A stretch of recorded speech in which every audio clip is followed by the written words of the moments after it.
28 июля летний воздух в селе Трехпрудное был пропитан не ароматом цветущих полей, а едким дымом. Он исходил из дома семьи Балакановых. Здесь около 10 часов утра произошел страшный пожар. Во время трагедии в доме находились родители Эльдара Балаканова.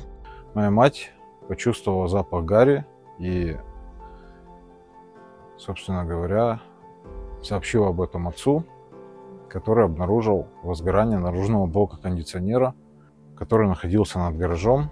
Пока отец пытался потушить это возгорание, разматывал шланги, подводил воду, огонь перекинулся на гараж, загорелось транспортное средство, и, к сожалению, последствия такие, как вы можете наблюдать. Оказалось, что сработала защитная автоматика из-за того, что напряжение в сети упало до 90 вольт.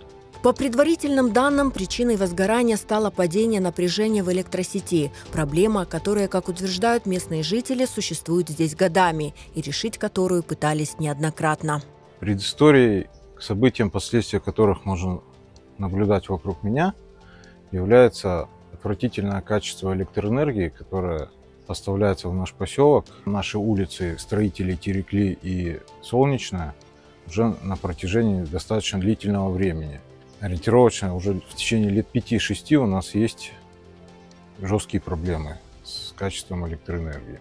С нашей проблемой касательно электроэнергии мы обращались в РЭС Симферопольского района, в Крымэнерго, и в прошлом году в июне месяце мы обращались в приемную Совета министров Республики Крым. Результатом всех этих обращений в РЭС Симферопольского района стала замена трансформаторной подстанции в нашем поселке, а обращение в Совет министров Республики Крым принесло нам известие о том, что обязуются заменить или модернизировать воздушные линии электроснабжения в поселке до 10 сентября 2024 года, на что есть официальные ответы от Министерства топлива и энергетики Республики Крым. К сожалению, эти обязательства выполнены не были, сети не модернизированы по сей день, что в конечном счете, как вы видите, привело к такой трагедии.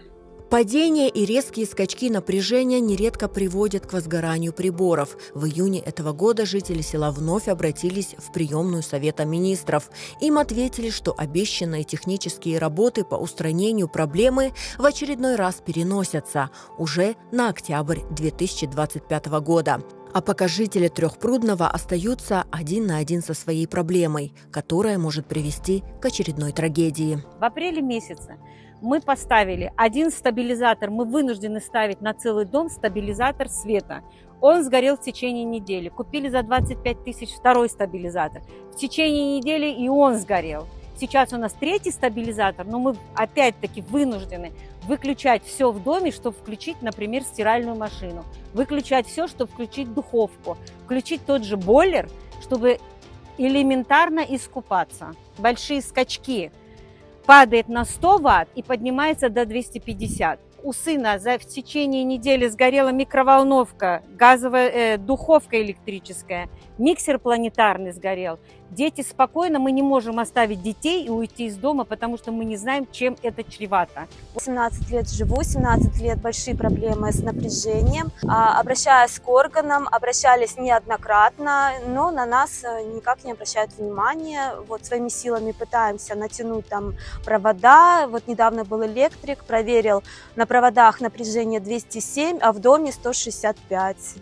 Как-то так и живем, боимся уже оставаться в доме и детей оставлять от них. Я живу в этом селе с 1989 года. Постоянно прыгает свет. У меня старая мама, ей 83 года, невозможно ни стирать, ни убираться. Это кошмар какой-то. Ночью невозможно, никакого инструмента, никакие эти не работают у нас. Ничего у нас не работает. Я не знаю, как это сказать. Семья Балакановых осталась без крова, а село Трехпрудное продолжает жить в страхе.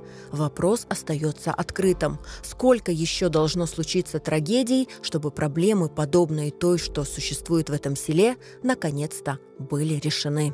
Я очень надеюсь на то, что компетентные органы, ответственные лица, управленцы республики, Симферопольского района обратят внимание на эту ситуацию и примут соответствующие меры для того, чтобы подобное не произошло в другой семье, не принесло горя другим людям, другим семьям и, возможно, не унесло жизни каких-то людей. Потому что в нашем случае мой отец пострадал, у него ожоги поверхности тела, дыхательных путей, он ожидает пересадку кожи. Как видите, пожаром уничтожен весь дом, транспортное средство. Восстановлению здесь ничего не подлежит, все под снос. И как это сейчас делать, пока я не представляю.